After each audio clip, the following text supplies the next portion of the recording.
케네스에긴 치유학교 시청자 여러분 안녕하십니까? 오늘은 제 146강입니다. 146강 제목은 몸의 질병 치유를 받는 방법, 몸의 질병 치유를 받는 방법, 이런 제목입니다.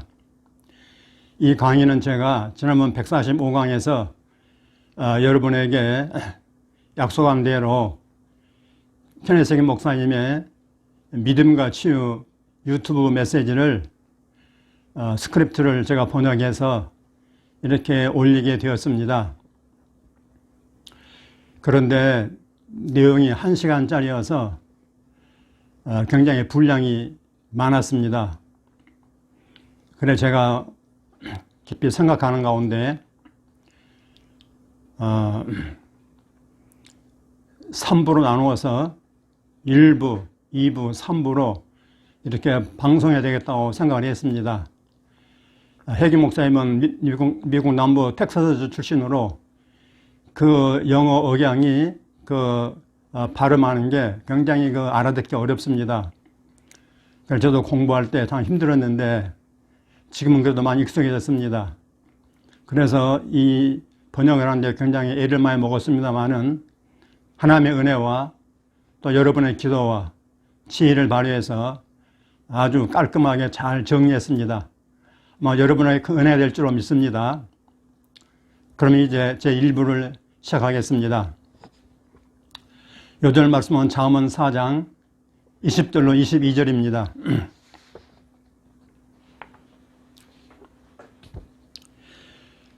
여러분의 성경 잠언 4장 20절로 22절을 펴시기 바랍니다. 나는 성경적 치유의 열쇠라는 책을 편집해서 가르쳐 왔습니다. 우선 먼저는 치유의 장애물에 대해서 말씀드렸습니다. 사람들이 치유받지 못하게 하는 주요 장애물은 한 6, 7가지 정도가 있습니다. 그 다음 두 번째는 교회의 징계에 대해서 말씀드렸습니다. 오늘은 생명과 건강을 위한 하나님의 처방에 대해 말씀드리겠습니다. 할렐루야. 여러분 모두 성경 잠언 4장 20절로 22절을 함께 읽겠습니다.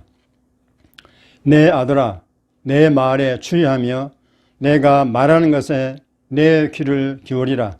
그것은 내 눈에서 떠나게 하지 말며 내 마음속에 지키라. 그것은 얻는 자에게 생명이 되며 그 온 육체에 건강이 되면이라. 아멘. 자, 여러분, 사람들이 얻으려고 애쓰는 것 두 가지는 무엇보다도 생명과 건강입니다. 생명과 건강.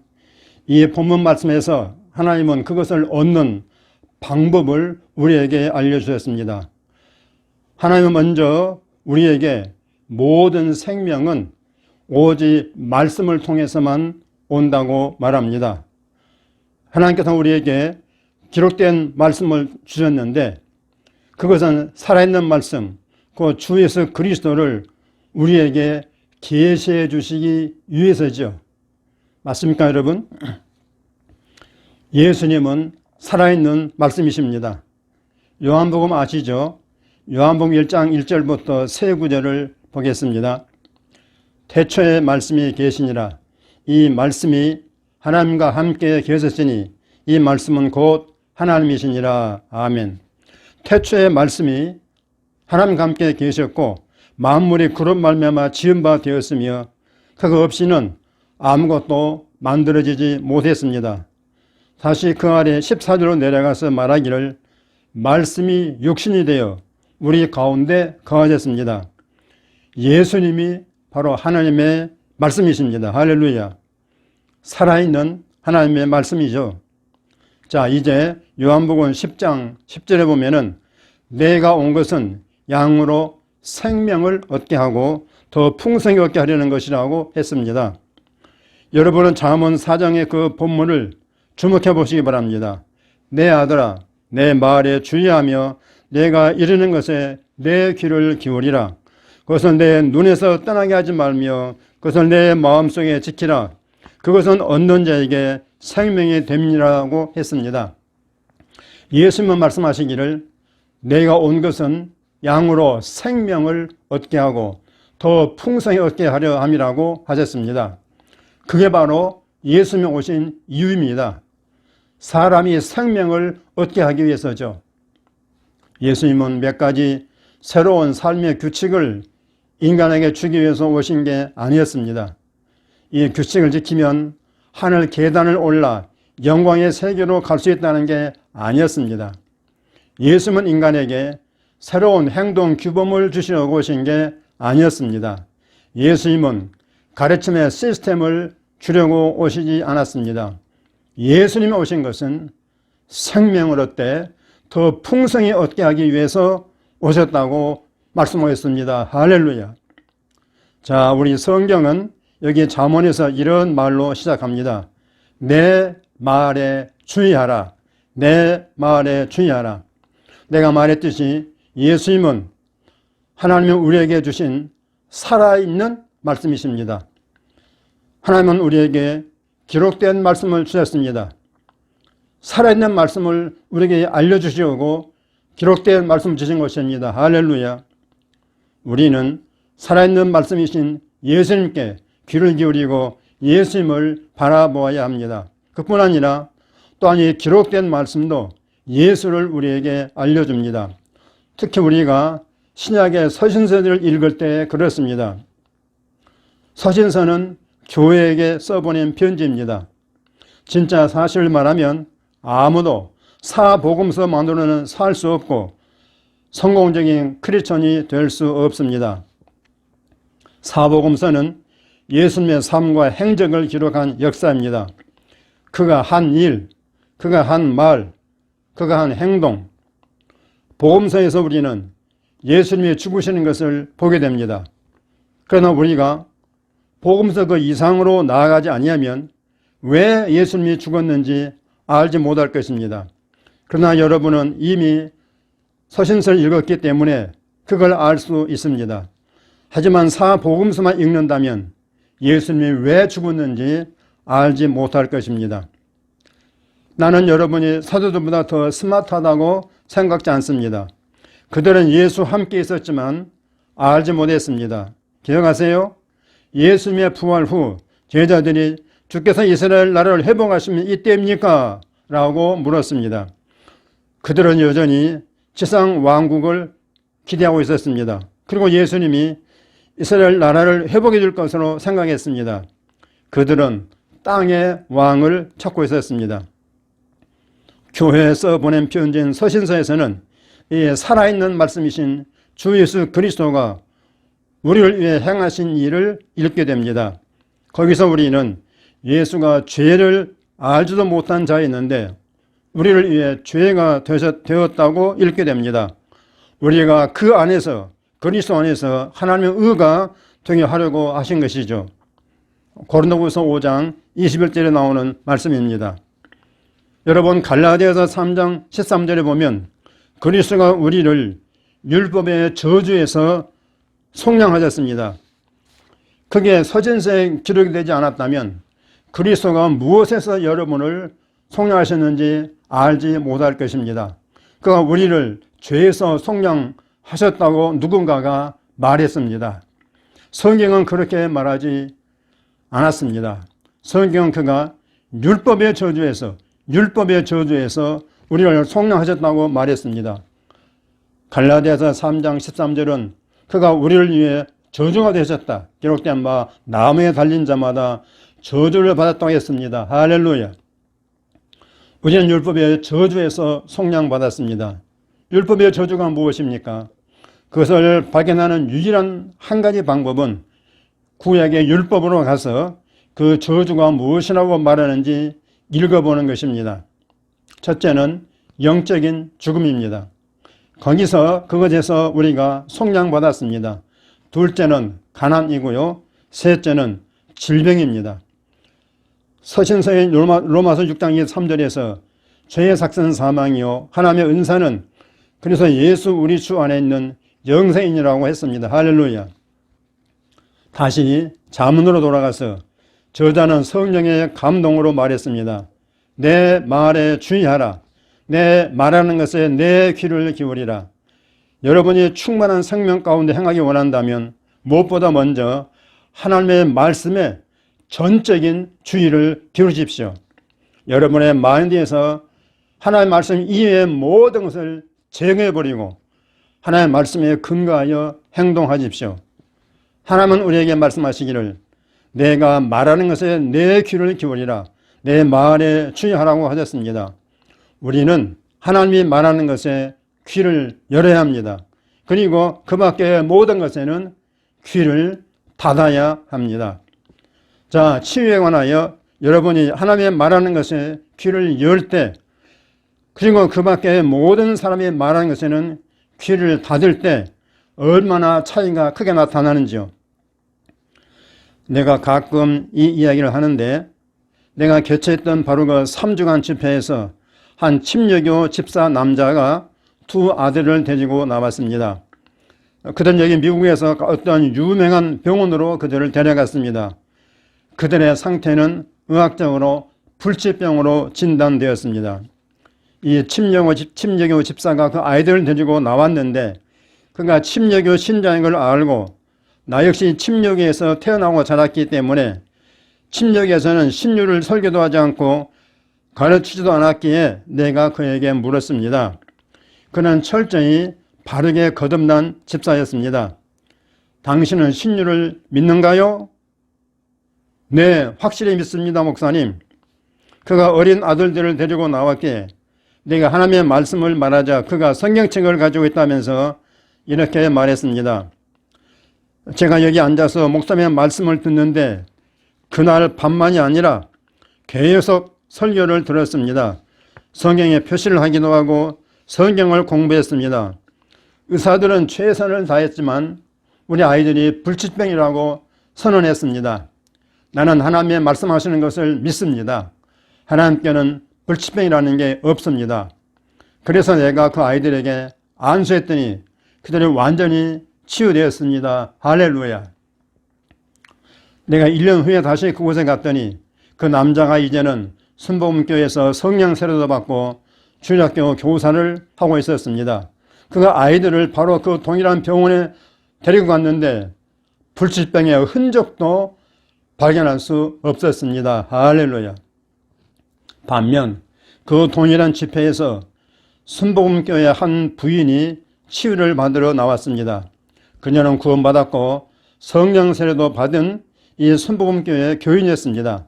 내가 그녀에게 신유를 믿느냐고 물었습니다. 그녀는 하나님이 치유하실 것을 믿었습니다. 당신의 문제는 무엇입니까? 하고 내가 물었습니다.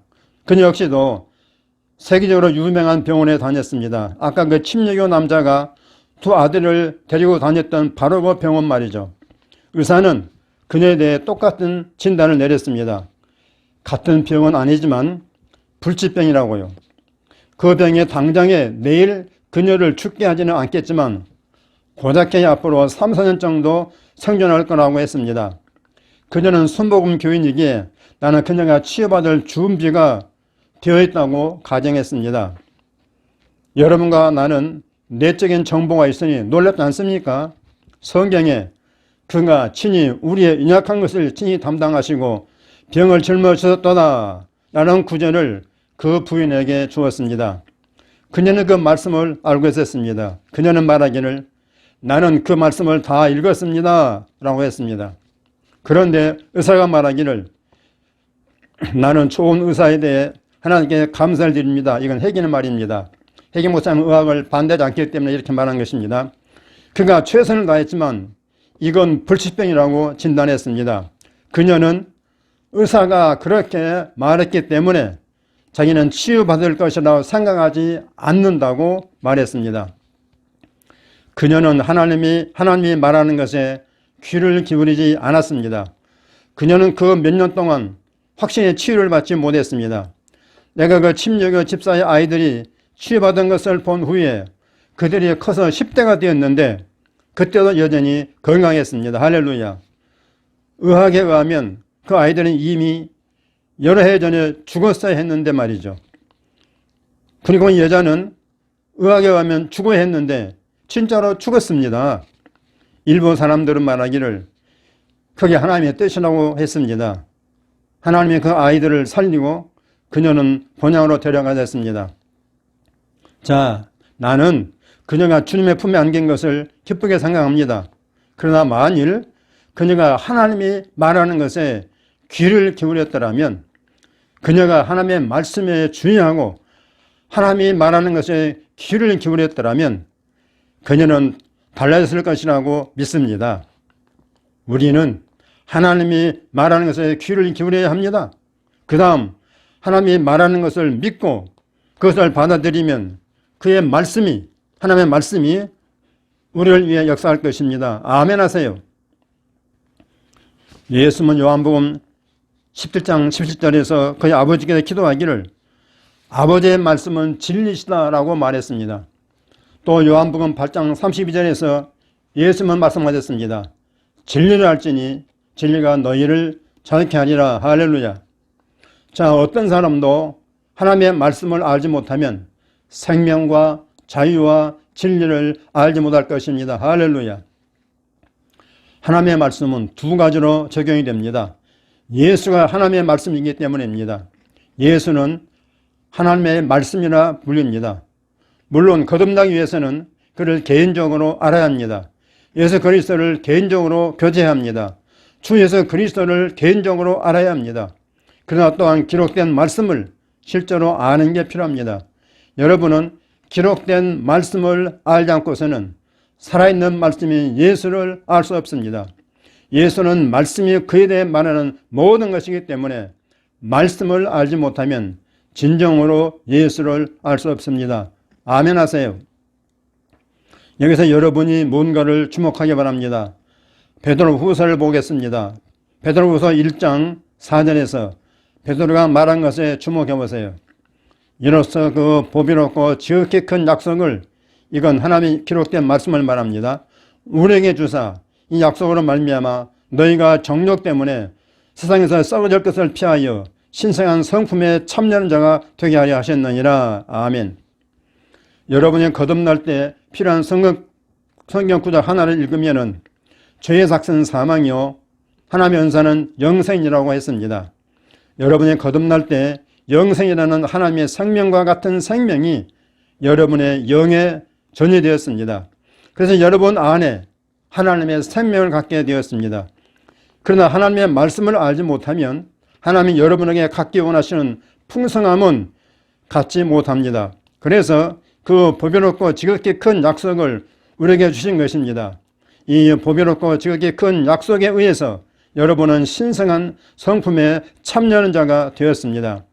신성한 성품이란 생명이신 하나님의 성품입니다. 할렐루야.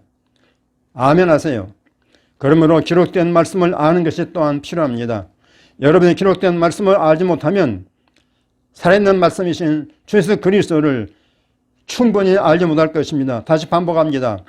여러분이 기록된 말씀을 알지 못하면 살아있는 말씀이신 주 예수 그리스도를 충분히 알지 못할 것입니다. 나는 언제나 스미스 위글스워스가 말한 것에 큰 감명을 받습니다.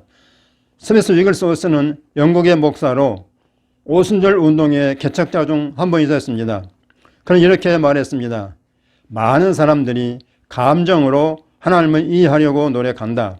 그들이 기분이 좋을 때는 하나님이 나를 이해하신다며, 하나님이 내 옆에 계신다며 하나님께 영광을 돌린다고 말한다. 그러나 기분이 나쁠 때는 하나님이 나와 함께 하신지 모르겠어 한다. 그래야 그들의 기분이 오르락 내리락 한다. 그래서 스미스 위글스워스는 이렇게 말했습니다. 나는 느낌으로 하나님을 이해할 수 없다. 나는 느낌으로 주 예수 그리스도를 이해할 수 없다. 나는 하나님의 말씀을 통해 하나님을 이해하고 주 예수 그리스도를 이해한다. 그는 기록된 하나님의 말씀에 대해 말한 것입니다. 하나님은 그의 말씀이 말하는 그대로 모든 것입니다. 그 다음 위글스워스는 계속 말하기를 말씀을 통해서 하나님을 알라고 했습니다. 말씀을 통해서 하나님을 알라고 했습니다. 할렐루야. 말씀을 통해서 주 예수 그리스도를 알아야 한다는 것이죠. 다른 단어를 사용하여 약간은 다르게 말하자면 그게 잠언의 저자가 실제로 말하는 것입니다. 요약하여 말하면 이런 말씀입니다. 내 말에 주의하라. 내가 이르는 것에 내 귀를 기울이라. 22절 보세요. 내 말은 그것을 얻는 자에게 생명이다. 생명이다. 그러므로 그가 말하는 것은 생명을 알아라. 말씀을 통해 하나님을 알아라. 그 다음 이어 말하기를 내 말이 내 눈에서 떠나지 않게 하라. 바꿔 말하면 우리는 들을 뿐만 아니라 또한 보기도 해야 합니다. 다시요. 우리는 들을 뿐만 아니라 보기도 해야 합니다. 우리가 말씀이신 예수님께 우리의 비전, 즉 우리의 눈을 고정시켜야 합니다. 이 기록된 말씀을 계속 먹으십시오. 그러면 살아있는 말씀이신 예수가 매일매일 여러분에게 더 리얼하게 될 것입니다. 다시 말해 여러분에게 현실이 되고 실제가 될 것이라 그 말입니다. 그러나 여러분이 하나님의 기록된 말씀을 덜 먹고 덜 묵상할수록 예수가 여러분에게 덜 리얼하게 될 것입니다. 덜 현실이 되고 덜 실제가 된다 그 말입니다. 얼마 후에는 여러분이 의문을 품기 시작하고 여러분의 경험을 의심하기까지 할 것입니다. 여러분의 영을 하나님의 말씀으로 계속 먹이십시오. 치유에 관하여 말하면 예수님께 눈을 고정하세요. 성령은 항상 말씀과 일치하게 여러분을 지도하고 인도하실 것입니다. 아멘, 아멘. 여기까지 1부를 마치겠습니다.